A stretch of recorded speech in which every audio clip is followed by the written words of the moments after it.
La cité des Athéniens, citoyenneté et démocratie.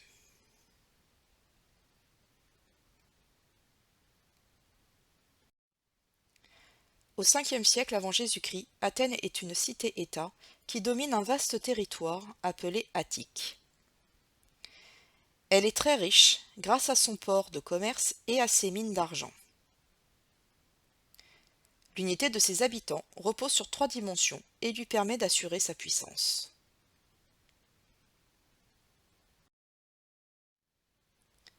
1. L'unité religieuse de la cité des Athéniens. L'acropole reconstitue le centre religieux de la cité. On y trouve les principaux temples, et notamment celui d'Athéna, le Parthénon. La fête des Panathénées est la principale fête religieuse et est dédiée à Athéna, la déesse principale de la cité. Elle réunit tous les habitants de la cité.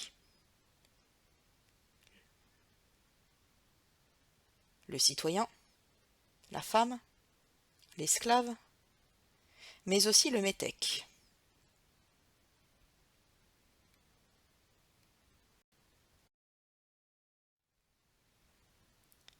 Dans la procession, chacun est placé selon son rôle social. Participer aux différents cultes rendus par la cité est un devoir religieux de tous les habitants. 2. L'unité militaire de la cité des Athéniens. L'hoplite est le combattant grec par excellence, il est le héros de Marathon. Au cours du 5e siècle avant Jésus-Christ, le rameur acquiert lui aussi ses lettres de noblesse après la bataille de Salamine.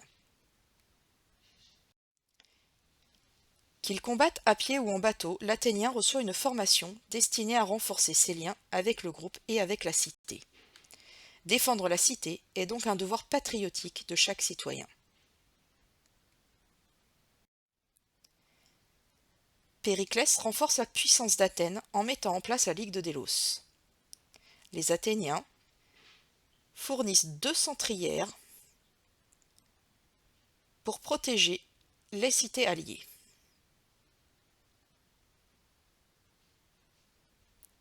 En échange, ils commandent ces cités alliées qui paient un tribut pour la construction et l'entretien des 2 centrières.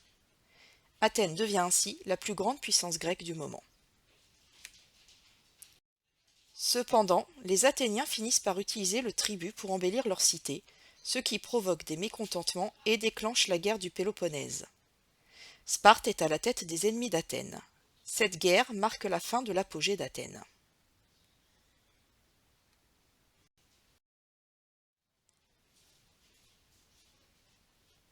L'unité civique de la cité des Athéniens. L'Ecclésia réunit tous les citoyens d'Athènes et est le symbole de cette unité. Le régime politique athénien est original et nous a laissé un héritage fort. Il s'agit d'une démocratie, même si cela n'est pas tout à fait au sens où nous l'entendons aujourd'hui. Les citoyens participent 4 fois par mois à l'Ecclésia, qui vote les lois, l'ostracisme et la guerre. On y tire au sort les membres de la boulée et ceux de l'ailier. Mais on élit les 10 stratèges qui commandent l'armée et dirigent la cité.